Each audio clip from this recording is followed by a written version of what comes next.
entonces que me interesa, o que elijo en todo caso, empezar por un secreto, y ese secreto es en realidad parte de lo que nos sucede cuando leemos en las palabras de otros y descubrimos en ella algo que consideramos nos habita, ¿no? Precisamente en ese encuentro, que es el encuentro con el otro en el momento de la lectura, algo entonces viene a cada uno de nosotros, nos constituye, y desde ese momento es difícil pensar, no reconocernos precisamente a partir de esas palabras. Ese secreto, en este caso particular, lo voy a compartir y lo voy a traer a la clase de hoy a partir de dos fragmentos de textos que pertenecen a Héctor Schmuckler y que forman parte de un secreto mayor, de un secreto que ya no podría decir cuándo comenzó, tal vez en alguna de las primeras lecturas que realicé cuando me encontré por primera vez con algunos de sus escritos. Pero que en definitiva son palabras que desde entonces me acompañan. Comparto en esta oportunidad solo dos fragmentos, ¿no?, que van en esa línea. El primero de ellos es un fragmento que pertenece a un artículo del año 1993 y que después aparece reescrito y publicado en Memoria de la Comunicación, y allí decía lo siguiente: algo obvio, sin embargo, con razón veía mal, debería ser repetido. No todos piensan que este mundo es indeseable. Muchos creen que este no solo es el único mundo posible, sino que es el mejor de los mundos. Podría pensarse que son dos aproximaciones distintas a la misma realidad, una pesimista y otra optimista. Pero la realidad incluye la forma de observarla, de vivirla. No es la misma, en consecuencia, aquella realidad que es cuestionada porque niega el vivir y aquella aceptada como la única manera de vivir.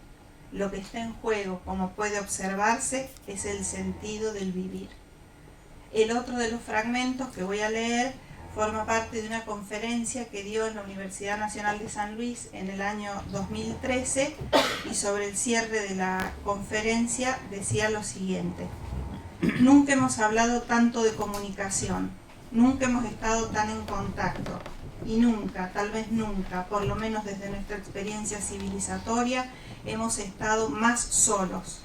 Si algún drama hoy podría significar el mal de nuestro mundo, es la infinita soledad en que estamos en medio de muchedumbres que se agitan con celulares, con sistemas múltiples de redes, donde se genera la ilusión de tener amigos. La técnica ha ido generando la ilusión de que estamos todos juntos cuando no nos reconocemos. Y cuando digo comunicación, no es un simple juego. O vivimos comunicados, es decir, nos sentimos juntos con otros, o la vida humana va diluyendo su sentido. Estas son entonces las palabras que inauguran para mí una búsqueda, que es la búsqueda de conjugar comunicación y sentidos del vivir.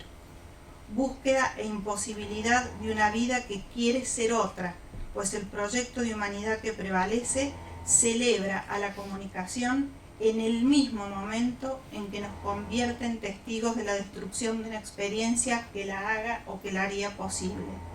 Se trata de una centralidad en la que la propia comunicación se constituye en un valor universal y totalizador, y ello no solo afirma la instauración de un orden comunicacional, sino que niega al mismo tiempo la posibilidad de su impugnación. Aunque este planteo pueda resultar conocido por todos ustedes, preciso mencionar algunas consideraciones a fin de poner en común aspectos presentes en esta idea.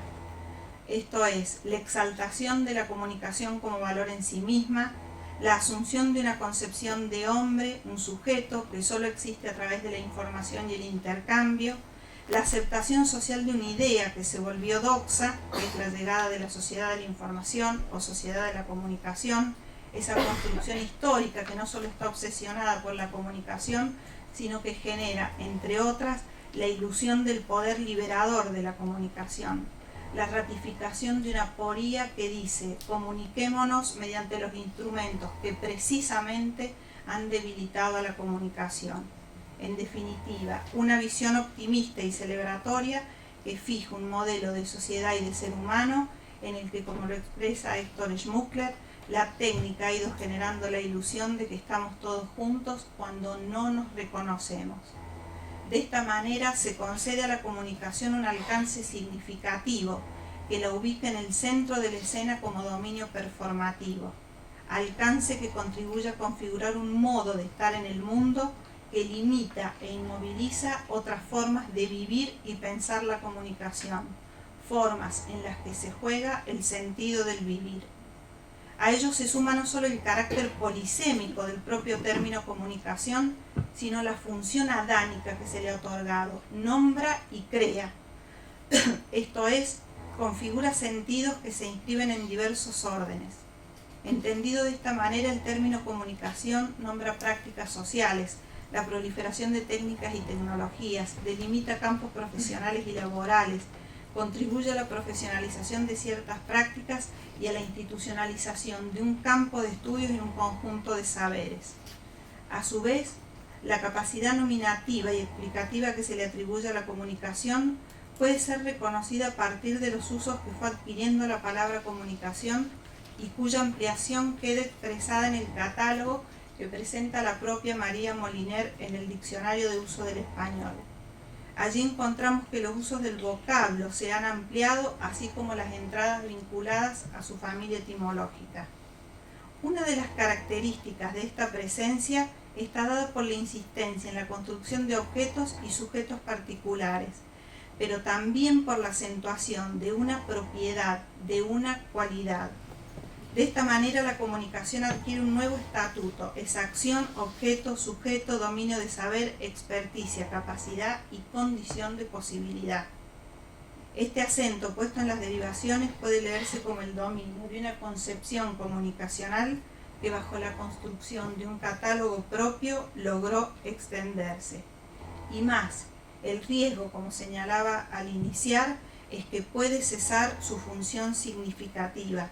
Si logra mentar todo, será inútil, decía Schmuckler, decir de algo que es un hecho comunicativo.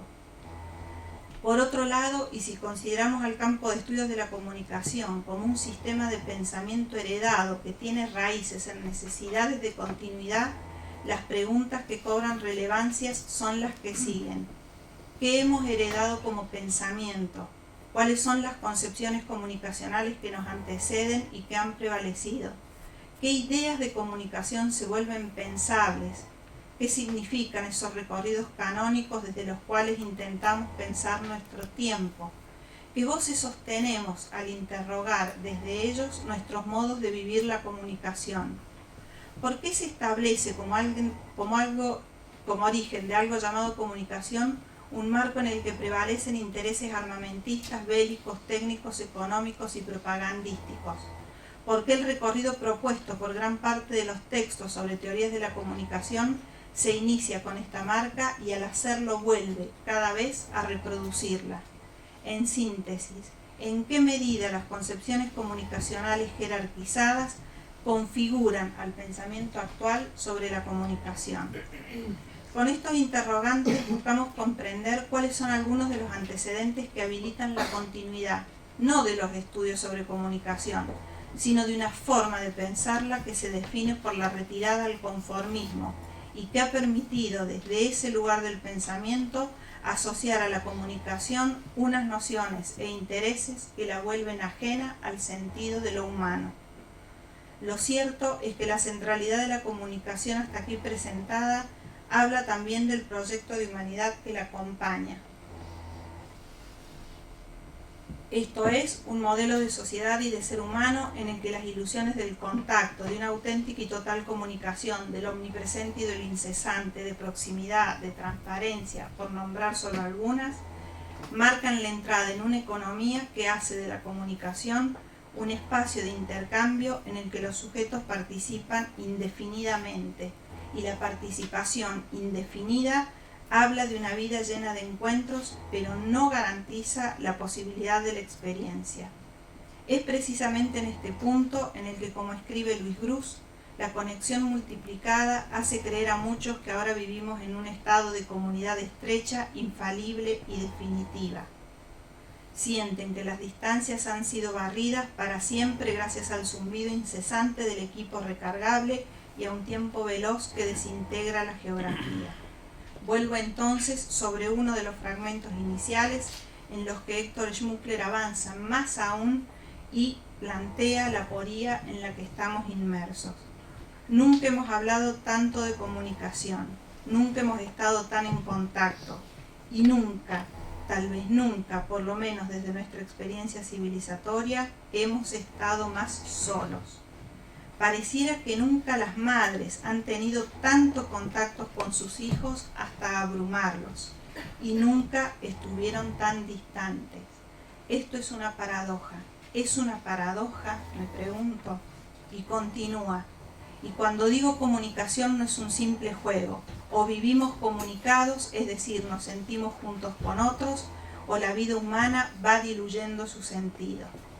Es desde esta interpelación que vuelvo a la etimología de la palabra comunicación, no como búsqueda del origen, sino porque ir hacia la etimología es desenlazar un movimiento que, según Barthes, permite describir los matices de la que está compuesta una palabra. En este movimiento es posible encontrar algunas de sus filiaciones y las instituciones a las que se la vincula. Además, habilita el pensar los sentidos que se renuevan o sobreimprimen en la palabra comunicación. Algo así como la tarea de volver a pensar precisamente esta función significativa que de algún modo ha comenzado a cesar. Desde allí, es decir, desde la etimología, queda configurada una constelación en torno a la palabra comunicación que incluye entre sus términos más significativos a los de común, comunidad, comunión e intercambio en sus múltiples manifestaciones. Esto es, cerca del don, del estar con, de la amistad y de la mutualidad. Claro que la etimología no es una afirmación universal ni estática, muestra también inversiones y paradojas, y como paradoja la comunicación contiene fundamentos esencialistas y tendencias asimiladoras de lo singular que invalidan la posibilidad de la comunicación, mientras que como inversión la confunde con la difusión, con la técnica, con la proliferación de la palabra, con la transmisión, con la idea de consensos unificadores, con el medio que la haría posible o con la existencia de un estar comunicados indefectiblemente. Lo que me interesa entonces es dejar planteado que la comunicación alude simultáneamente a estas consignas que rigen una sociedad dada, a ese orden comunicacional, pero también a un contenido que está dado por el énfasis puesto en otros sentidos del vivir y que se abre desde la etimología de la palabra, no sin contradicciones y paradojas. De modo que es preciso estar atentos a las encrucijadas y los riesgos, no siempre evidentes, a los que nos reenvía el vocablo comunicación. Pues si en él se configura una aspiración a vivir juntos, a una idea de comunión, de comunidad, también allí existe la posibilidad de la confusión y la paradoja que nos recuerda que en cada acto y en cada decisión pervive siempre un elemento que anula la posibilidad de ser otra cosa. Es posible, por ejemplo, aspirar a sostener el vivir juntos que sueña Barthes, ese ideal de comunidad idiorrítmica que impide fijar una estructura como aparato de vida. Pero cuando en un ideal de comunidad se exhorta a los sujetos a una afirmación identitaria, la comunión deja de ser la amorosa presencia del otro para transformarse en una instancia de unificación y homogeneización de la que nacen formas esencialistas y totalitarias. Entonces, ¿qué nos queda? Una infinita soledad, amigos sin amistad como pura ilusión de contacto, conexión sin vínculo. Esto nos deja el orden comunicacional actual, una sociedad que evoca la proximidad virtual para herirnos menos, comunicación continua hecha de información que debilita los encuentros. No existen, después del desconocimiento del otro, maneras de evocar la amorosa presencia del otro, solo alejados físicamente. esa es la opción que tenemos. ¿Por qué invisibilizar el cuerpo? No hay vínculo social posible por fuera de los esencialismos que no se traduzca en derramamiento de sangre. Hay formas de vivir por fuera del orden actual que no se traduzca en ilusión de contacto. ¿O hemos llegado realmente a ese punto que describe Héctor Schmuckler y que consiste en negarnos a nosotros mismos cuando dejamos que los instrumentos medien entre nuestra vida y nuestra muerte, entre los ojos de uno y los ojos de otro?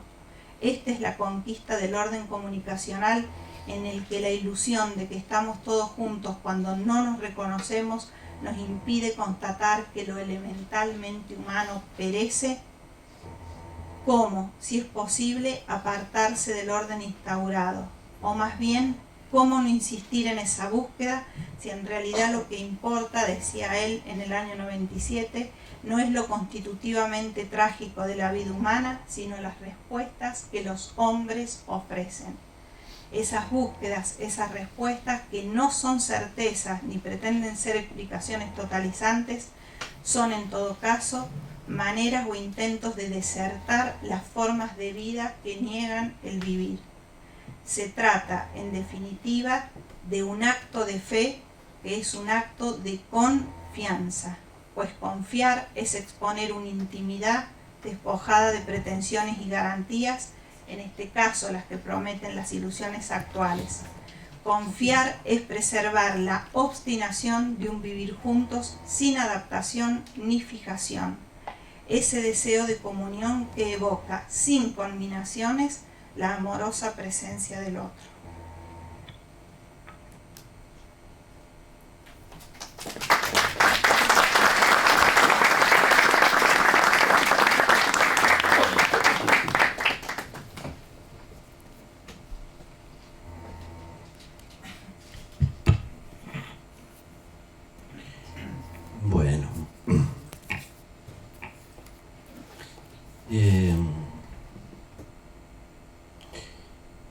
Bueno, en principio quería hablar de Toto como la persona a la que conocí hace más de 30 años, cuando yo fui su ayudante de cátedra. O sea, lo conocí en el ámbito de las clases de la universidad, no en otros ámbitos en principio, sino como ayudante de una cátedra que no era demasiado grande. En aquel entonces la carrera de comunicación no tenía más de 70 alumnos, recién comenzaba, en Buenos Aires me refiero, y se podía conocer hasta, yo lo podía reconocer el nombre y apellido de todos los alumnos. Unos pocos años después ya esto era imposible, eran 600 alumnos por cuatrimestre, pero en un principio era una cátedra pequeña y él era el jefe de cátedra y yo su ayudante. Me cuesta decir un poco la palabra jefe de cátedra más allá de la responsabilidad institucional y bueno, del título nobiliario que eso implica, porque, bueno, Héctor Schmuckler, cuando lo conocí, no parecía un jefe de cátedra, es decir, su nombre no era desconocido en absoluto en la cultura intelectual porteña, ni mucho menos en un ámbito mayor todavía de personas que provenían de la historia intelectual y política argentina de la década del 50 en adelante, pero no parecía un jefe exactamente, no se comportaba como un jefe, y me pregunto ahora por qué. Lo que a mí me parecía tan natural, ¿por qué era así? En principio diría, en mi recuerdo, que la sensación que tenía yo, y no solamente yo, sino mis compañeros de cátedra, es que Héctor Schmuckler era una persona muy querible, inmediatamente querible.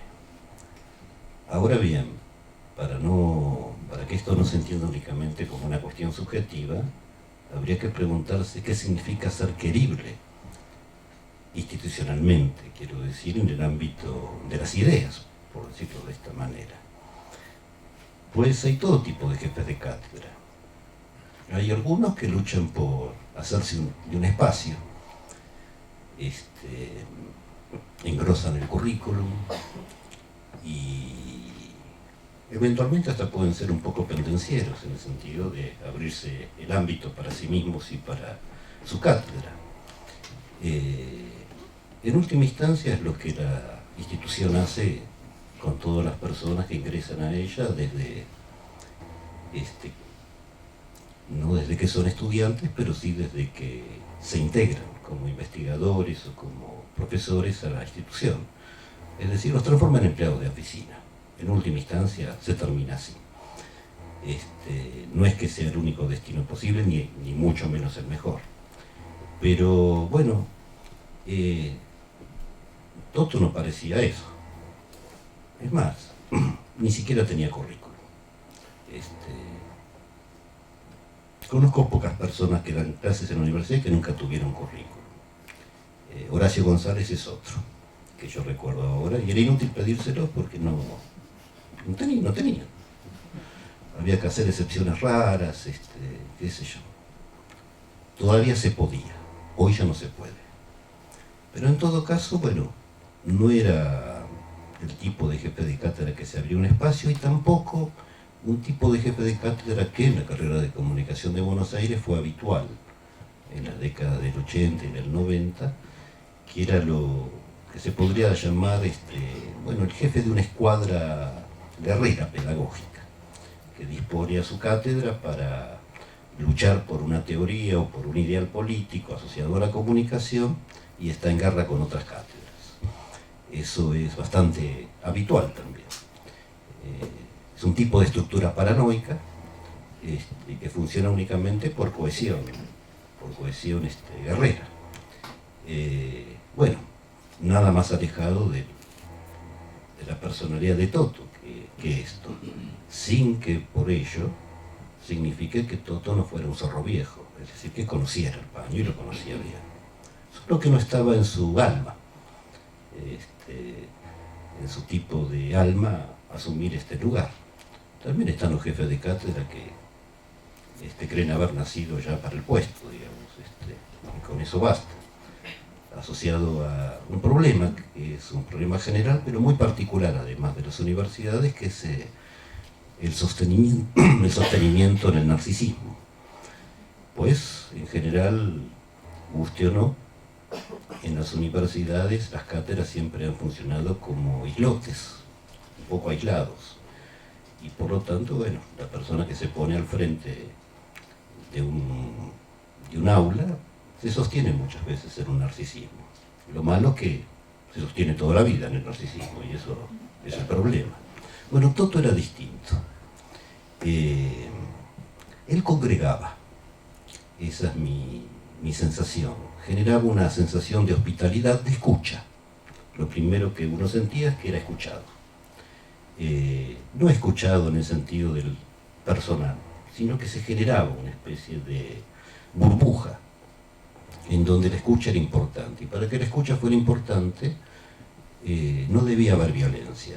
Y eso es algo que yo recuerdo de la creación de aquella cátedra, que tenía el muy feo, y tiene todavía el muy feo nombre de Informática y Sociedad, a pesar de todos los intentos que se han hecho por cambiarle ese nombre. Sin embargo, sí, muchas veces me pregunté, ¿por qué Toto eligió este nombre, así tan feo, Informática y Sociedad? Pero cuando se piensa que, ya que él fue uno de los fundadores de la carrera de comunicación y quien preparó también el plan curricular original en Buenos Aires de la carrera, cuando se piensa que cuando él estaba pensando en informática, no estaba pensando en computadoras personales que ni siquiera existían mayoritariamente. Muy poca gente tenía una computadora personal y eran más bien precarias, las así llamadas de marca Commodore en aquella época. Y en segundo lugar, tampoco existía internet y las redes sociales. Es decir, que él vio un problema asociado a la cibernética, a la informática, eran las palabras existentes en ese momento, y él quería pensar ese problema.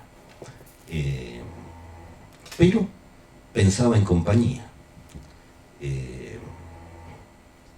A eso llamo yo escucha y no violencia en el ámbito de una cátedra, sin que eso signifique que cada cual no tuviera sus opiniones o sus creencias, solo que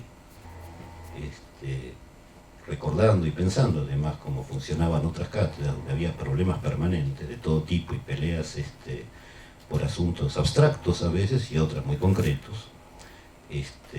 Abstractos quiero decir por ideas y concretos por relaciones de fuerza. No, lo que Tottora generaba era una sensación de hospitalidad, de compañía, de congregación. Era agradable, en otras palabras, intercambiar ideas. Se podría decir que su cátedra trataba de amparar una tradición de pensamiento en el ámbito de la comunicación y de la técnica. Pero tengo mis dudas ahora al decir esto. Primero porque, a pesar de que Toto era un referente en cuestiones de comunicación, en aquel momento no había muchos, y él era claramente uno, mucho no hablaba de comunicación. Es decir, por no decir que no le interesaba ya, a cierta altura, tal como se iban constituyendo las cosas. Comenzaba a interesarse por otras cosas desde la cual sí veía la comunicación, pero desde otro lugar.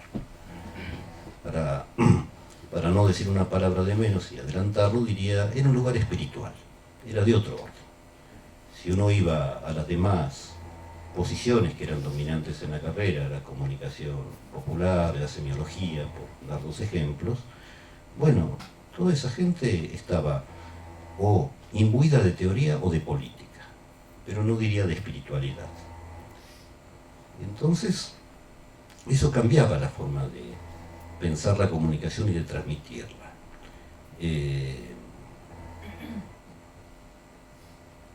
Me sería fácil decir, bueno, ¿qué tipo de tradición de pensamiento era esa? ¿El pensamiento crítico? Pero decidí que voy a tachar la palabra crítico. No me conforma. Y además porque se transformó rápidamente en una especie de comodín. Todo el mundo está en el pensamiento crítico, por lo tanto nadie lo está.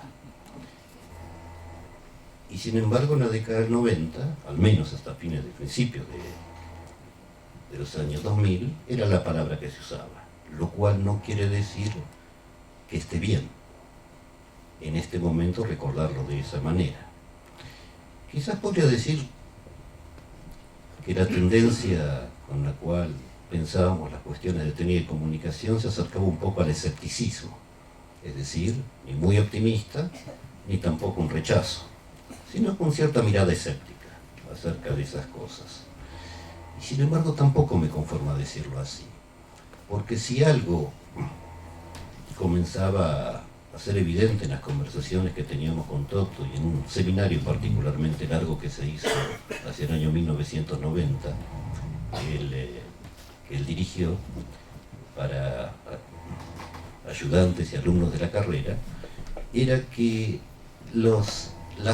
la potencia de la que había sido la reina de las ciencias sociales en la década de 1960, 1970, la sociología, y particularmente la sociología politizada, ya no tenía mucha pregnancia sobre el pensamiento de Toto. Yo nunca le escuché decir, por ejemplo, que algún fenómeno o alguna conducta o algún suceso general era una construcción social, una muletilla típica que se enseña a los alumnos apenas ingresan en la universidad y que lamentablemente ahora también se realiza en la escuela secundaria, pero yo nunca se lo escuché hablar. Nunca escuché que Toto dijera construcción social, lo cual supone también la posibilidad de la deconstrucción. No, él estaba fuera de esas dos, de ese juego de opuestos. En todo caso, lo que a él le interesaba era la distancia justa con el objeto de conocimiento, o también se podría decirlo al revés, la aproximación justa, pues la distancia habitualmente pertenece a la tradición del pensamiento científico, distancia con respecto al objeto, o bien también pertenece a la tradición del pensamiento crítico, por ejemplo a la escuela de Frankfurt, no confundirse con el objeto ante todo. No, la idea de aproximación justa es de otro orden, acercarse tanto hasta el momento en que uno está a punto de quemarse, y sin embargo resistir. Es decir, ver el abismo cara a cara. Creo que eso es más bien lo que había en su pensamiento, es decir, un tipo de pensamiento que era a la vez riguroso, y exigente, en una época que él comenzaba a definir como de pauperización intelectual. Esto ya se lo escuchaba en la década del 90 y no es fácil explicar qué quería decir con eso. Pues todo parecía apuntar a lo contrario. Cada vez se escribía más libros, comenzaban a haber investigadores de ciencias sociales ampliando su camino en el CONICET, las universidades investigaban, había montones de revistas culturales y de ideas, y sin embargo, él insistía en que había un tipo de pauperización intelectual que se estaba volviendo dominante. Sobre esto me gustaría volver luego, pero me parece que eso, curiosamente, hacía que las ideas que él comenzaba a tener sobre técnica y comunicación no fueran más bien impopulares. No es que no se las escuchaba, sino que estaban destinadas a ser impopulares. ¿Por qué? En parte porque él había tomado, creo, una decisión de base acerca de lo que era el lenguaje y la comunicación. Una de dos. O uno toma la comunicación en referencia a la transparencia, o uno la toma en relación al misterio. Se lo escuché muchas veces decir esto. Si se elige la transparencia, y yo creo que el 99% de la gente que se dedica a temas de comunicación en un sentido muy amplio y con otros oficios que trascienden incluso a la carrera, bueno, les interesa la transparencia, y ya desde el comienzo. Limpiar el canal de comunicación de ruido, luchar contra la censura, detectar y denunciar a lo que ahora se llama noticias falsas o fake news. En definitiva, la suposición de que se podía llegar a algún tipo de conocimiento por vía semiológica o por vía crítica del lenguaje y de la comunicación de manera tal que, bueno, todos nos entendiéramos y la verdad quedara a la vista. No, él creía que la comunicación estaba asociada al misterio, a algo misterioso, que es propio, y en lo cual tenía razón, porque en última instancia, cuando uno trata de pensar dónde se origina la gramática no se origina ni en la mente, ni es algo que se pueda enseñar en los colegios, y existe desde siempre en los pueblos con cultura oral y que no han tenido cultura escrita ni escolarización. La gramática se origina en el cuerpo, en napas poco conocidas, y cuando emerge en forma distinta en cada persona. De otra manera todos estaríamos hablando igual, siendo como robots. Pero ¿por qué digo que estaba destinado a ser impopular? Donde impopular no quiere decir algo rechazado o algo que es visto negativamente. No, algo que no se lo va a escuchar. Y no se lo va a escuchar, tratar de explicarlo de esta manera. Dado que yo era ayudante de cátedra, un día me dijo, cuando dio la primera clase del cuatrimestre, Toto nos invitó a mí y a otros dos ayudantes que había en ese momento a escuchar la clase. Yo nunca había escuchado una clase de Toto, es decir, era la primera y única vez que escuché. Lo escuché en otras circunstancias, pero como profesor al frente del aula era la primera vez. Recuerdo que se sentó, tenía 2 pares de anteojos que cambiaba continuamente y empezó a hablar a los alumnos. Y a los 5 minutos yo dije, ¿pero de qué está hablando Toto? Estaba hablando de las hormigas. ¿Sí? De hormigas hablaba.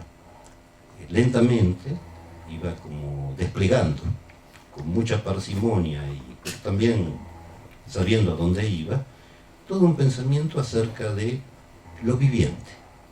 Es decir, comenzando por las hormigas y ascendiendo lentamente hacia todo el tipo de vínculos humanos. Y yo recuerdo que escuchándolo pensé, Toto está perdiendo miserablemente el tiempo. Miré a los alumnos y dije, esta gente quiere escuchar otras cosas. Quiere que le hablen de radios comunitarias, de radios piratas, de lo que estaba de moda entonces, de radios libres, de periodismo de investigación. El héroe en aquel momento era míticamente Rodolfo Walsh y en la práctica era Jorge Lanata, no Horacio Verbitsky, que recién empezaba y era poco conocido, sino que era Lanata, el héroe de todos los alumnos de comunicación. Y lo sigue siendo por vía negativa, porque Lanata no cambió. Es decir, lo mismo que nos gustaba, me incluyo, como lector de página 12 de entonces, Lo mismo que nos gustaba de él es lo mismo que nos disgusta ahora, pero es lo mismo. Es decir, estamos en el mismo lugar. Si él se volviera nuevamente de los nuestros, nos gustaría de la misma manera. A eso me refiero con que Toto perdía el tiempo. Esa gente quería escuchar hablar de la comunicación no en términos optimistas, sino operativos. Y además, desde un punto de vista belicoso, en lucha contra algo. Así es fácil, claro, cuando uno tiene un enemigo, es facilísimo pensar. Se piensa contra el otro. No es tan fácil pensar contra uno mismo. Eso ya es otra cosa. Entonces, hablaba de las hormigas, de lo viviente, en definitiva, de lo existencial. Ese era el lugar al cual él quería llegar para después poder hablar de la comunicación, y no al revés. En cierto sentido, tengo el recuerdo de haber pensado en aquel momento, como si estuviéramos bajo un árbol en la antigua Grecia, y no tienen la menor importancia ni las paredes, ni las puertas que hay acá, ni los pasillos. Podría no existir la institución, pero lo que está diciendo es atemporal, es decir, vale para siempre, porque siempre valió y siempre va a valer. Pero insisto, la gente quería escuchar de otra cosa, tal como hoy, ¿qué quiere escuchar la gente? Que está en general en estos temas. Y bueno, quiere escuchar de televisión, de internet, de redes sociales y todo con perspectiva de género, por supuesto. No de hormigas. Después va a cambiar, en 10 años se va a hacer otras teorías y otros objetos, eso es así.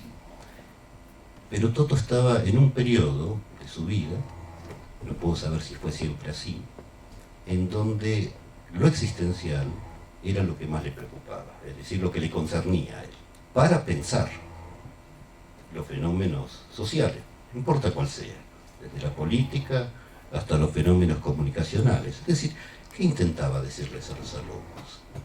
Bueno, que había que prestar atención, la importancia de la atención. No la atención paranoica, no el que sabe leer entre líneas, no. Es atender a lo viviente, a los demás, y al hecho de que todos tenemos una única, preciosa e irrecuperable vida, que se juega cada día del vivir. Y todo esto, es decir, ¿qué quería? Que las personas entendieran que había que contemplar hasta la última nervadura del mundo, y con asombro, con goce, con cierta alegría incluso, y al mismo tiempo, con un tipo de precisión y rigurosidad que quien quiera haya leído artículos de Héctor Schmuckler detectará enseguida. No hay palabras de más, no hay palabras de menos. No hay barroco, no hay farragosidad. No la hay. En ese sentido también era un escritor, ahora lo nombro como escritor, en aquella época y después en la década del 90, a través de los artículos que publicó, que no se parecía en términos de estilo a lo que se usaba entonces, sea el barroco de Horacio González o de María Moreno, farragosos, o sea el estilo científico. Bueno, ya ustedes lo conocen, o sea, primero el estado del arte, después la hipótesis y así sucesivamente.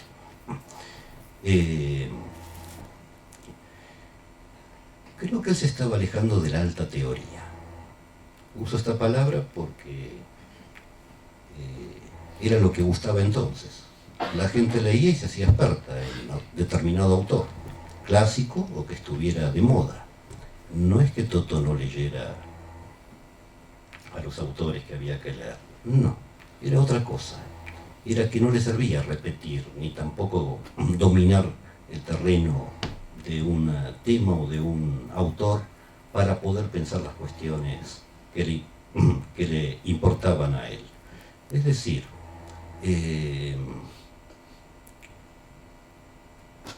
creo que él entendió que la técnica es el esqueleto mismo de la comunicación, siempre y cuando se entienda la técnica, en principio, como búsqueda de transparencia, y en segundo lugar, de acuerdo a los medios técnicos específicos que hacen circular los lenguajes, las palabras, las ideas.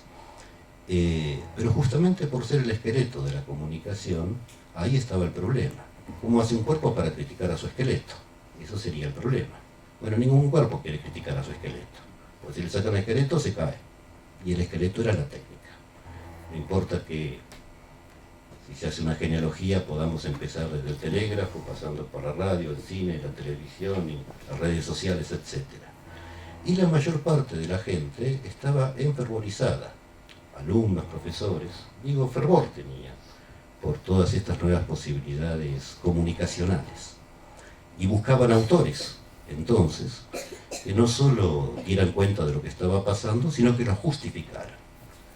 En mi opinión llegó un momento en que toda esa alta teoría se volvió baja teoría, porque jugaban en el mismo eje. Es decir, se buscaba, en otras palabras, se buscaban autores propositivos y operativos. Un Laclau, una Butler. Son operativos, más allá de que acierten o no acierten en sus teorías. Fundamentalmente permiten a la persona que lee o al estudiante sentir un empoderamiento, siente un poder, cree que domina parte de la realidad, o toda la realidad, y que puede operar en ella. Pero no era el camino de Toto. A Toto no le interesaba operar sobre la realidad, que cambia sola por otra parte, más algún que otro empujoncito. Pero la historia es básicamente eso, desplazamientos de todo tipo y que van más allá de las intenciones o de las proclamas de cada época. Por eso digo que no tenía destino. Insisto, no es que sus ideas o las de la cátedra que él fundó no fueran escuchadas, porque son muy escuchadas, solo que no se puede hacer nada con ellas. Y a la gente no le gusta eso. Lo que le gusta es hacer cosas y no hacer cesar el mundo para meditar. Era lo que un poco estaba implícito en las enseñanzas de Toto. Es decir, ¿quiere decir que no había política en las ideas de Toto? No, la había.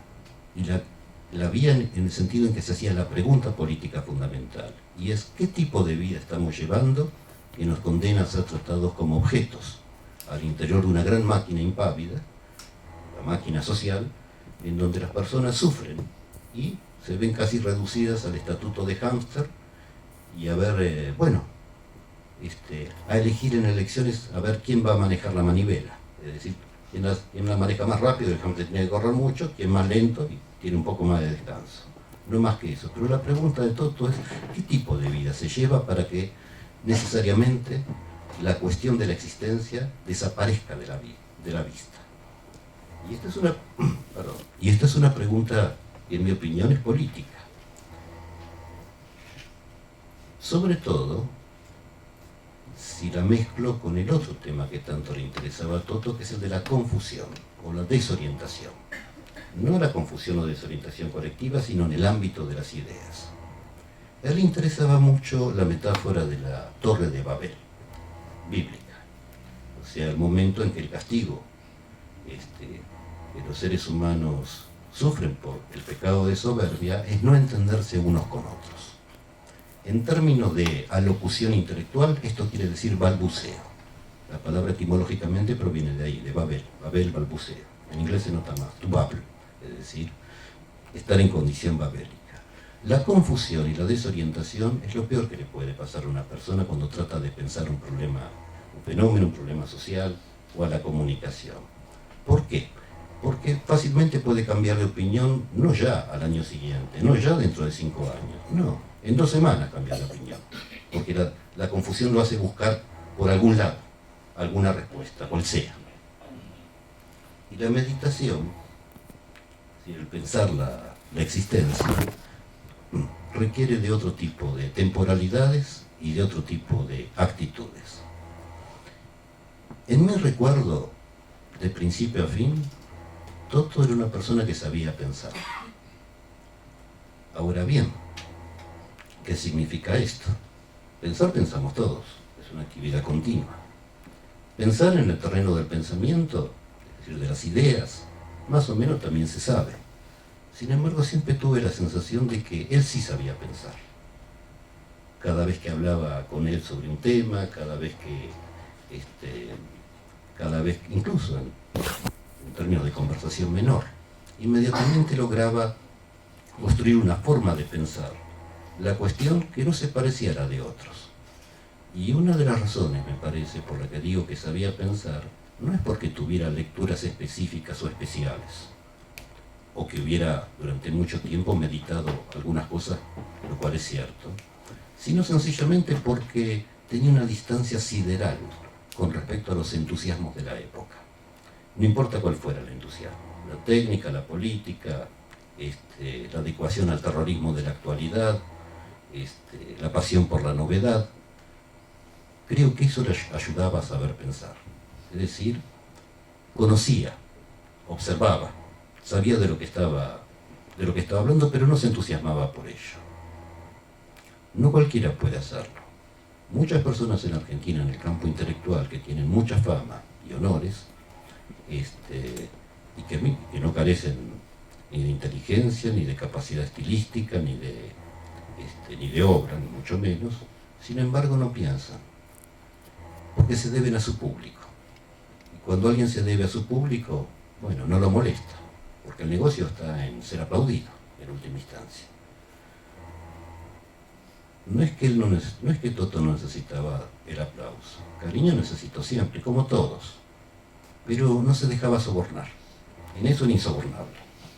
Y por eso vuelvo a la idea de precisión en su escritura. En textos más bien breves, decía todo, mucho, mientras que otros, bueno, escribían mamotretos enormes con una sola idea en todo el mamotreto, que es lo que se le pide en definitiva hasta el día de hoy a todas las tesis de doctorado, una sola idea.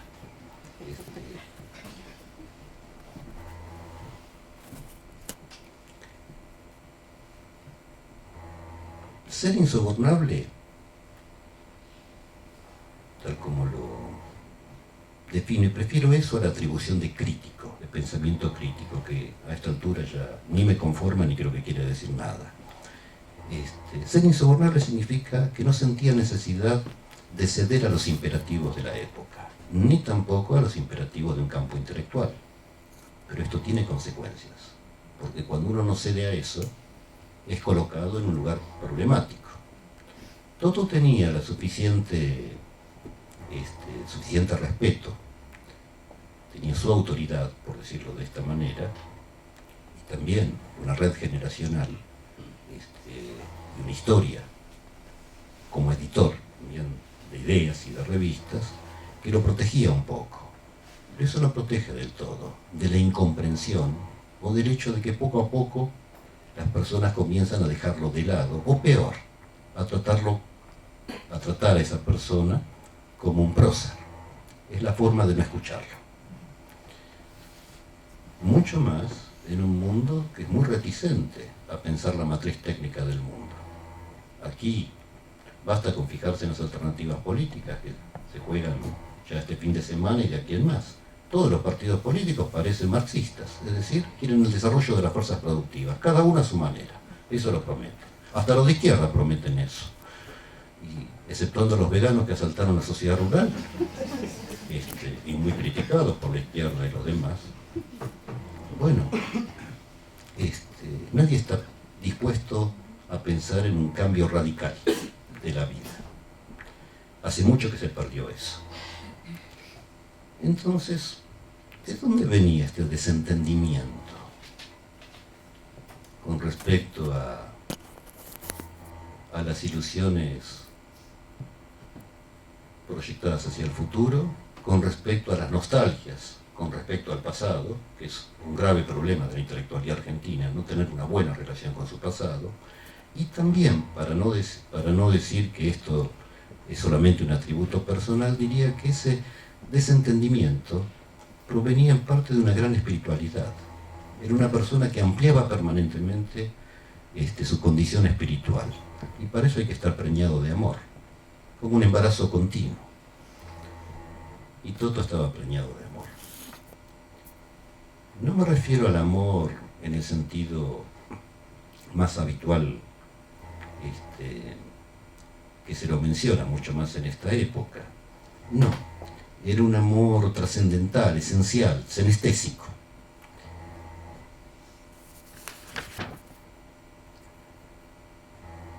Y además, y este es otro tema por el cual las ideas de Toto estaban condenadas a cierta impopularidad en este país es que tenía un rechazo el personal a todas las ideologías de la muerte. O sea, toda ideología que justificara la muerte. El matar.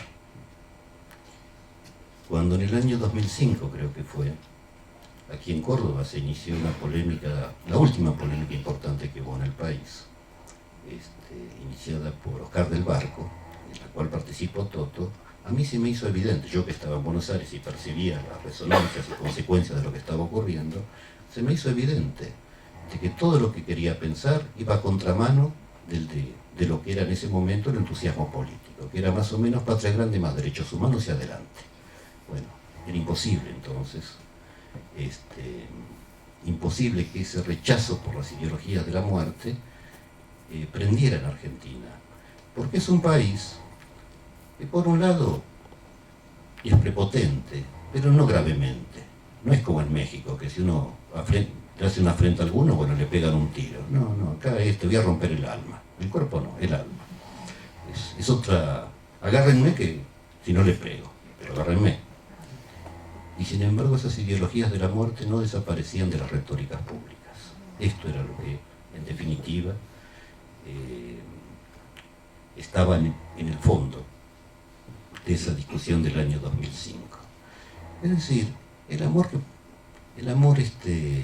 que yo asocio con Toto Schmuckler, un amor que ayudaba a pensar, además, es un amor no egoísta, no pedía nada a cambio. Muy lejano de los llamados a la responsabilidad afectiva que están dando vueltas por ahí. No, se da sin esperar nada a cambio. Se espera sin esperanza alguna. Esto es algo que yo aprendí de él. Y que no todo da lo mismo, por otra parte. Pues él jerarquizaba.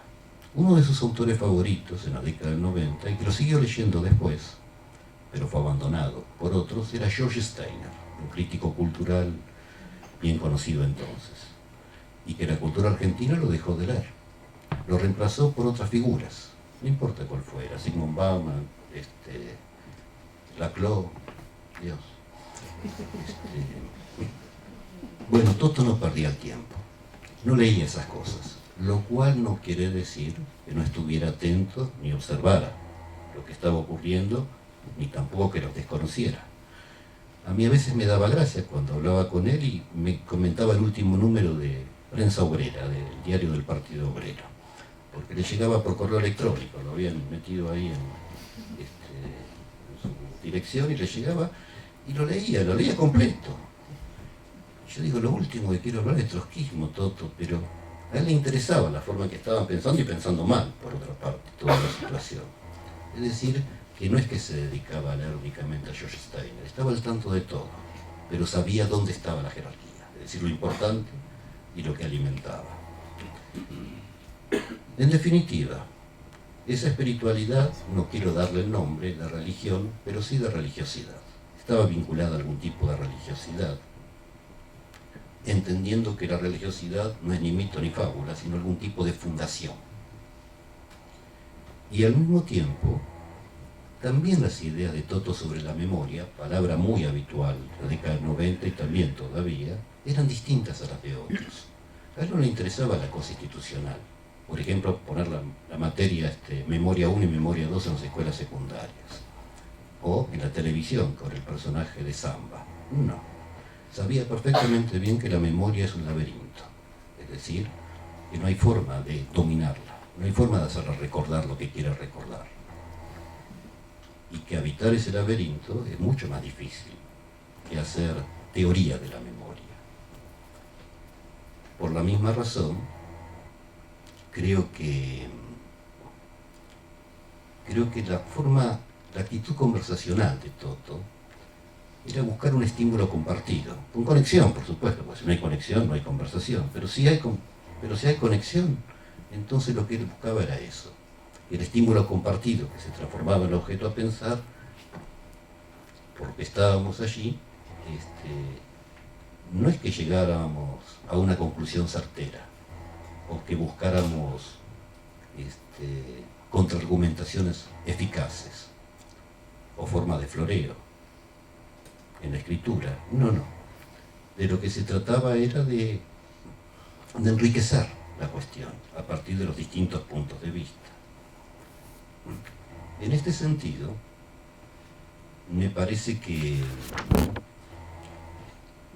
había en Toto, por un lado, una capacidad crítica que venía de haber vivido. Había vivido mucho, había vivido intensamente en distintos lugares del mundo, había pasado por situaciones dramáticas y las había pensado mucho, lo cual no quiere decir que estuviera en paz con ellas, pero sí que las había meditado. Y por lo tanto su pensamiento parecía ser emitido justamente de un lugar en donde no había un enemigo al cual vencer por más que hubiera efectivamente victimarios, sino más bien un problema al cual había que acercarse con curiosidad, sin prejuicios, pues para poder ser prejuicioso primero hay que ser desprejuiciado, si no, si uno parte de un prejuicio, ya está, es un moralista o un puritano. ¿Qué estoy tratando de decir? Y por otra parte también quiero decir algo sobre Toto. Así como en mi recuerdo es una persona llena de amor y muy querible, también se irritaba. Tengo el recuerdo de hablar con él, lo primero que decía es, estoy irritado. Yo pensaba, cuando lo llamaba por teléfono, bueno, los cordobeses son así, se irritan parece muy suavemente, porque no tienen todos crispados, pero se irritaba con las tonterías y necesidades del campo intelectual, más que lo de los partidos políticos, que era un asunto menor para él, pero eso lo irritaba. Yo digo, ¿por qué se irrita tanto? Por artículos de opinión que leía, por una opinión sostenida sobre un fenómeno que no tenía nada que ver, por la falta también de conocimiento histórico. ¿Por qué se irrita tanto? Y para no entristecerse, porque si algo le fue ocurriendo a Toto es que cada vez tenía más reconocimiento, sobre todo aquí en Córdoba, presupongo, muy conocido, pero al mismo tiempo cada vez sentía más soledad intelectual, un tipo de soledad intelectual. Cuando a alguien le preocupa más la belleza y la verdad, en un mundo donde las fuerzas fundantes que lo rigen son el azar, el horror y el dolor, y no siempre problemas asociados al capitalismo o al socialismo, y cuando la gente, prefiere los velos, porque mirar la realidad cara a cara es peor, por lo tanto, refugiarse en el mito, en la religión, en la ciencia, en lo que se llamaban relatos, o lo que Nietzsche llamaba fábulas, es preferible. Yo creo que él comenzó a sentir esa soledad intelectual, que no era simplemente falta de interlocutores, sino algo más desesperante. Es que no hay campo de escucha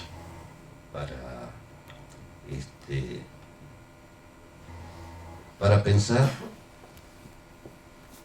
sin prejuicios,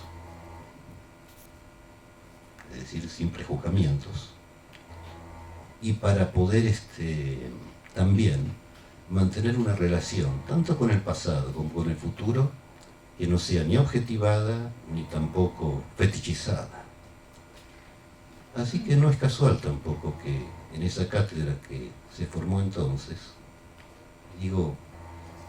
prefiero hablar de esta manera más que empezar a hablar de autores que se veían que no viene al caso, y que tampoco importan, porque en última instancia creo que lo que había en el tipo de pensamiento de Toto era una gran intuición, como alguien que intuyó. El problema de la técnica es un problema muy importante. Intuir no quiere decir que me parece a mí que, no es eso, no es una opinión personal. La intuición no es tampoco algo subjetivo, exactamente.